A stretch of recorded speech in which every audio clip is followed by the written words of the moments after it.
ప్రశాంతంగా రోజు తాగి వచ్చారు. అదే రోజు కనీసం వారంలో కుమార్ 2 సార్లు మినిమంలో మినిమం. తాత ఇది ఎప్పటి వరకు గీడతారు?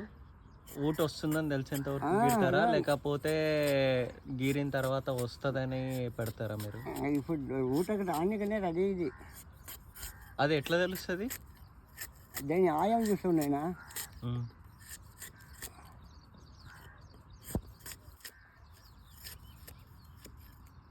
ఇది ఇంత గీరాలి ఇంత గీరకూడదు అని చెప్పేది ఎలా తెలుస్తుంది మనకు? మనకి సరం ఉందా, ఆ సరాన్ని బట్టి చూసుకున్నా.